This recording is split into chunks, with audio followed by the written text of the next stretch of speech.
30.01, que la reddition financière constituée à la liste des chèques mensuels, de la liste des virements, ainsi que de la liste de bons de commande et autres dépenses des différents services de l'arrondissement de Pierrefonds-Roxboro, préparée par M. Victor Mendez, chef de division ressources financières et matérielles, au montant de 114 613,29 pour la période du 25 août au 21 septembre 2018, sera approuvé tel que soumis aux membres du conseil d'arrondissement. Je propose. J'appuie. Merci. 30.02, d'accepter l'offre du conseil municipal en vertu de l'article 85 de la Charte de la Ville de Montréal de fournir les services 3 à 1 pour l'ensemble des plages horaires, soit les jours ouvrables, les soirs, les fins de semaine et les jours fériés. J'appuie. Merci. 30.03, que soit autorisée l'affectation d'une somme de 131 107,88, taxes incluses, à même le surplus de budget de l'arrondissement pour payer en partie la dépense pour la fourniture de sel de déglaçage et du granulat pour l'année 2019, la différence étant payée à même le budget de fonctionnement, et d'autoriser la dépense de 562 370, taxes incluses, pour la fourniture de sel de déglaçage et du granulat pour l'année 2019, et que cette dépense soit payée selon les informations financières contenues au dossier décisionnel. Je propose. J'appuie. Merci. 40.01. That be adopted as submitted the second draft. C'est la présentation qu'on a eue à 6h30 ce soir. Bylaw modifying zoning law CA 290040 in order to replace the definition of carport and the definition of land site entrance. To modify the third paragraph, Article 73, regarding exterior modifications related to the additional use. To modify Article 138 regarding provisions applicable to carports. To add a paragraph at Article 174 in order to allow the use of transportation bins as a shed under certain conditions. To replace the first paragraph of Article 233 regarding the landscape and open areas of land site. And to replace the third paragraph of Article 294 regarding the construction of accessory buildings in the Riverside Protection Strip. That the public notice proclaiming that applications to a referendum may be received be published according to the provisions of the law. That the present resolution, replacing the resolution number CA 1829-0305, adopted at the October 2, 2018 sitting. Je propose. J'appuie. Merci. 40.2, que le règlement CA29-0109 concernant la taxe relative aux services pour l'exercice financier de 2019 soit adopté tel que soumis. Je propose. J'appuie. Merci. 40.03. C'est un avis de motion. Le conseiller donne avis qu'à la prochaine séance ou à toute séance subséquente, il sera présenté le règlement CA29-0110 sur la tarification de divers biens, activités et services municipaux pour l'exercice financier 2019. Présentation du règlement est faite au conseil d'arrondissement. Je donne l'avis de motion. Merci. 40.04, que le conseil donne avis qu'à la prochaine séance ou à toute séance subséquente, il sera présenté le règlement CA29-0111 autorisant un emprunt de 1 500 000 pour le réaménagement de parcs et espaces verts sur le territoire de l'arrondissement de Pierrefonds-Roxboro dans le cadre du programme triennal d'immobilisation. Présentation du projet de règlement est faite au conseil. Je donne l'avis de motion. Merci. 40.05, je crois. Attendu que le plan... Oh, pardon. OK, ça va prendre un peu de temps. D'adopter, en vertu du règlement CA29-0045, sur les projets particuliers liés de construction de l'occupation d'un immeuble, le premier projet de résolution visant à autoriser l'implantation de 6 unités d'habitation jumelées en projet intégré à même la zone résidentielle mentionné sur le lot mentionné situé au 4993 rue Pilon, afin de permettre que les bâtiments du projet résidentiel intégré soient occupés ou destinés à être occupés par un usage principal à la catégorie H2 triplex, et ce, nonobstant toute disposition contraire inscrite au règlement de zonage mentionné. D'exiger que chaque bâtiment principal soit accessible depuis la rue Pilon par une allée d'accès d'une largeur minimale de 6,5 mètres. d'établir les marges de recul avant, arrière et latéral à minimum 6 mètres, d'établir la distance entre les bâtiments à un minimum de 6 mètres, d'exiger que les revêtements extérieurs des bâtiments principaux soient identiques, de permettre la création de lots condos enclavés ayant de superficie et des dimensions inférieures à celles établies à la grille de spécification H2 205, à même le lot projeté mentionné, d'interdire les piscines et les barboteuses hors sol, d'exiger que les allées piétonnières et les espaces de stationnement hors rue extérieurs soient éclairés avec des bornes d'éclairage de 50 watts minimum, espace d'au plus de 5 mètres d'une hauteur maximum de 1 mètre ou avec des lampadaires de 50 à 100 watts, d'une hauteur maximum de 4 mètres en espace de 20 mètres à 35 mètres, d'interdire tout escalier extérieur conduisant à un niveau plus élevé que celui de rez-de-chaussée en cour avant et latéral, d'exiger que le terrain soit entouré d'une clôture ou d'une haie de conifères conformément aux dispositions applicables du règlement de zonage CA 290040, d'exiger l'application des dispositions relatives à un espace de stationnement hors rue et aux dispositions relatives à l'aménagement des espaces libres, conformément aux dispositions applicables du règlement de zonage CA 290040. D'exiger l'application des dispositions relatives à une superficie et aux dimensions du terrain et la grille des spécifications s'appliquant à l'ensemble du terrain du projet intégré. D'établir le rapport plancher-terrain à un minimum de 0,25 et un maximum de 1,15 et d'établir le rapport bâti-terrain à un minimum de 0,10 et un maximum de 0,50, le tout s'appliquant à l'ensemble du terrain de projet intégré. De permettre que le niveau de plancher du rez-de-chaussée soit supérieur à 2 mètres mais inférieur à 2,5 mètres au-dessus du niveau moyen du centre de la rue, nonobstant la terminologie définie au règlement de zonage mentionné. D'assortir le présent projet particulier aux conditions suivantes. Une garantie financière d'un montant équivalent aux travaux relatifs à l'aménagement paysager du terrain devra être versée préalablement à la délivrance du permis de construction et le projet est limité à un nombre maximum de 18 logements.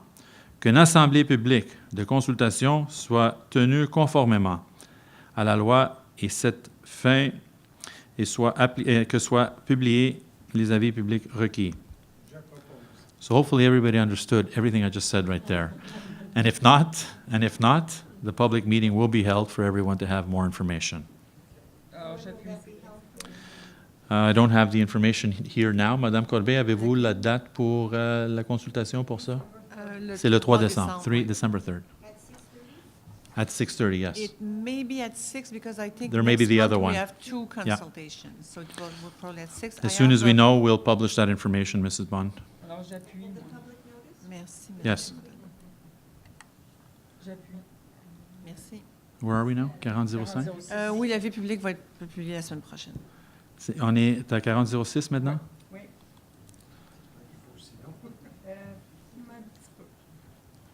On est 4006 ou 4007? 06. 46. 06. Wow, c'est une autre. Oh mon Dieu. Tu veux que je fasse la moitié? T'es obligé. Fais juste. To adopt resolution, C'est long. ça c'est une autre qui est extrêmement technique. Je vais, Madame Corbeil, lire d'obliger à partir de d'obliger à la fin. D'accord? Oui. Tu peux dire qu'est-ce que c'est le projet? C'est le projet sur Boulevard Saint-Jean, qui un projet d'un concessionnaire Porsche À la place du. du restaurant Saint-Hubert. Et encore pour ça, il va y avoir une autre consultation. Le 3 décembre. C'est le 3 décembre aussi. D'obliger le requérant à respecter toutes les conditions prévues ci-dessus sans quoi, à défaut de se conformer aux obligations résultant de la présente résolution, les dispositions pénales au règlement sur un projet particulier de construction, de modification, de l'occupation d'un immeuble s'appliqueront. Qu'une assemblée publique de consultation soit tenue à la mairie d'arrondissement conformément à la loi et à cette fin que soient publiés les avis publics requis. Je propose. J'appuie.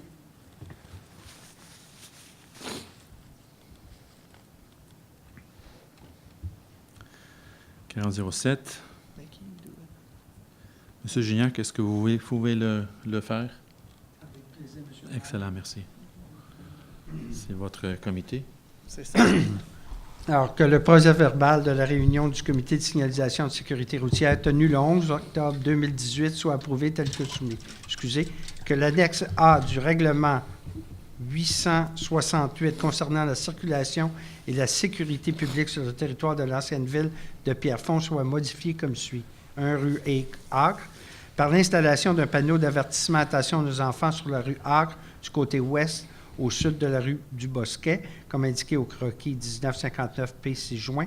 Rue du Sulky, l'installation d'un panneau indiquant cul-de-sac à l'entrée de la rue du Sulky à l'intersection de la rue du Palomino, comme indiqué au croquis 1870 P. 6 juin.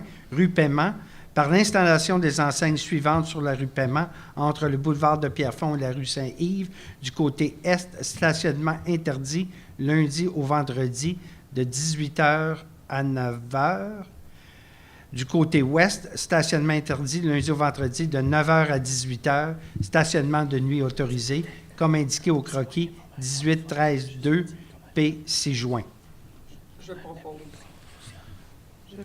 Merci. Monsieur Gignac, pourriez-vous nous expliquer comment le comité fonctionne et qui est assis autour de la table? Qu'est-ce que vous faites quand on reçoit une demande d'un citoyen? Alors, dans un premier temps, on s'assure que cette demande-là n'a pas déjà été traitée, parce que vous comprendrez que lorsqu'il y a une plainte, souvent, la même plainte peut être formulée par plusieurs citoyens de la rue. Le comité se penche sur chacune des demandes.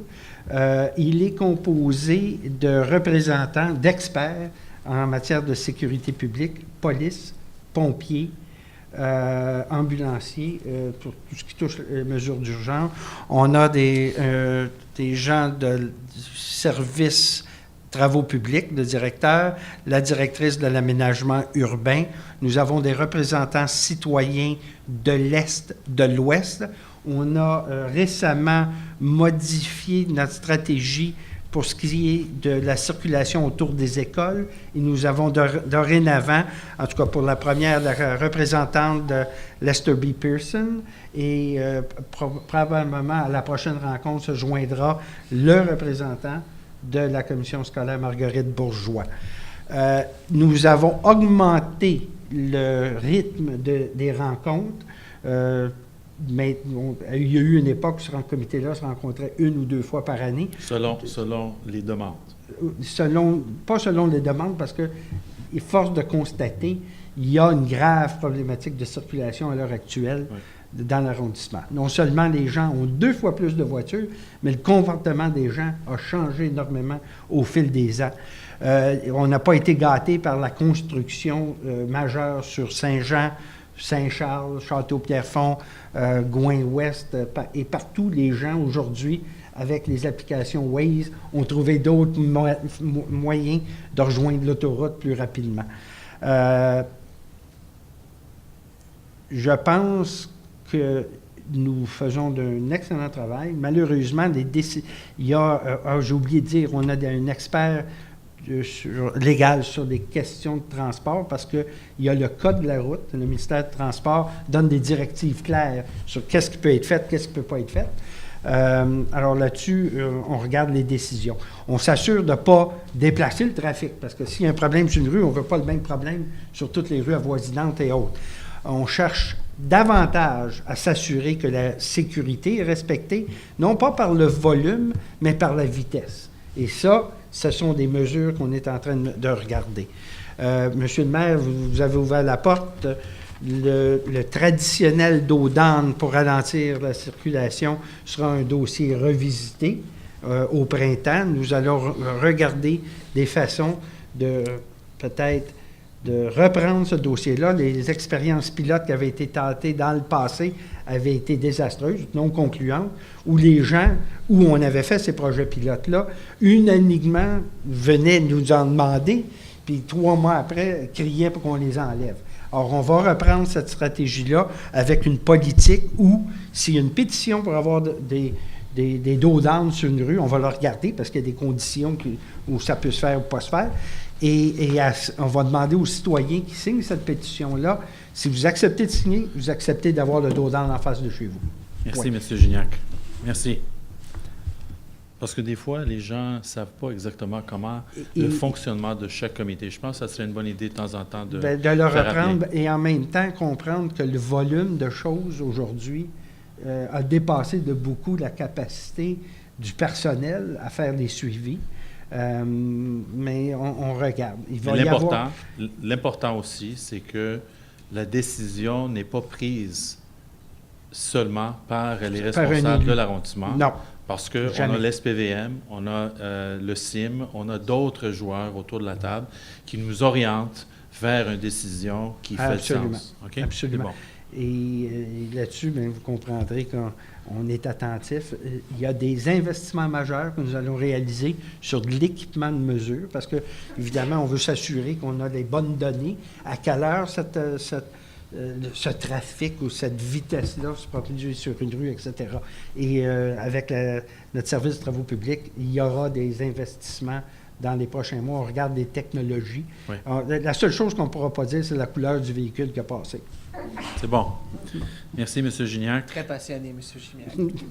40.8, que sur recommandation du comité consultatif d'urbanisme lors de la séance tenue le 3 octobre 2018, le Conseil autorise la dérogation mineure suivante au règlement de zonage et de lotissement 11 680 boulevard de Pierrefonds, le lot mentionné, nonobstant toute disposition contraire au règlement submentionné de l'arrondissement, permettre en zone commerciale pour un bâtiment commercial projeté une construction accessoire attachée au bâtiment principal en cour arrière, alors que cela n'est pas autorisé au tableau de l'article 147 du règlement du zonage CA 290040.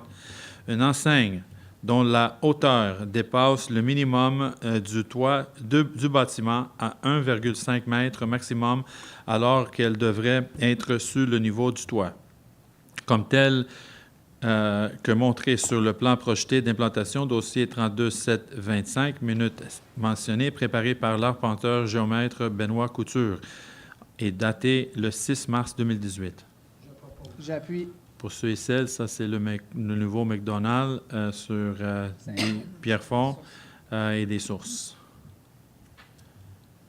40.09, que le plan d'implantation et d'intégration architecturale préparé par la firme d'architecture Tech Design le 19 avril 2018 et approuvé par Marco Papineau, chef de division urbanisme et environnement le 23 octobre 2018, relatif à la construction d'un bâtiment résidentiel H2 triplex situé au 39 4e avenue Nord sur le lot numéro mentionné du Cadastre du Québec en zone H2739991, soit approuvé conformément au règlement CA 290042 relatif au plan d'implantation et d'intégration architecturale. J'appuie. Merci. 4010, que le plan d'implantation et d'intégration architecturale préparé par l'arpenteur géomètre Benoît Couture le 24 août 2018 et approuvé par Marco Papineau, chef de division urbanisme et environnement, le 27 septembre 2018, relatif à l'implantation d'une clôture en cour arrière et latérale et autour de la piscine située au 19 4e rue sur le lot numéro mentionné du Cadastre du Québec en zone H27399, soit approuvé conformément au règlement CA 290042 relatif au plan d'implantation et d'intégration architecturale. J'approuve. Je pro- Tu proposes, j'approuve? Tu proposes. J'appuie. Je propose. J'appuie. 4011. De prendre acte du dépôt par le secrétaire de l'arrondissement de Pierrefonds-Roxboro du certificat du registre de consultation des personnes habiles à voter sur le règlement CA 290040-32-34-2, modifiant le règlement de zonage CA 290040 de l'arrondissement de Pierrefonds-Roxboro afin d'abroger la définition de gîte touristique et de remplacer la définition de résidence de tourisme, d'abroger le paragraphe 2 de l'article 71 de l'article 78 du chapitre 6 intitulé « Dispositions relatives aux usagers additionnels et aux usagers dépendants ». Le tout à l'égard de la zone H16353 et le registre a été tenu le 30 octobre 2018 conformément à l'article 557 de la loi sur les élections et les référendums dans les municipalités. Le nombre de signatures requises n'ayant pas été atteint, le règlement est réputé approuvé par les personnes habiles à voter. J'appuie. Ça, c'est l'exemple que j'ai donné plus tôt, mesdames et messieurs, concernant un registre demandé par des citoyens et les résidents qui ont demandé le registre ne sont même pas venus pour signer le registre. C'est juste pour vous dire, là, le coût associé, je n'ai pas le montant exact, mais le coût aux payeurs de taxes pour faire la préparation. Anyways, ça, c'est mes commentaires à part. 40.12. De dénoncer, en vertu de la loi sur la sécurité civile, le risque d'inondation à l'occupant du 513 rue Saraguet-Est, le lot mentionné du Cadastre du Québec, dans le cadre de l'autorisation du travaux de rénovation et la résidence unifamiliale isolée sur cette propriété. Je propose. J'appuie. Merci. Ça nous amène à la fin de la période des questions. Madame Corbeil.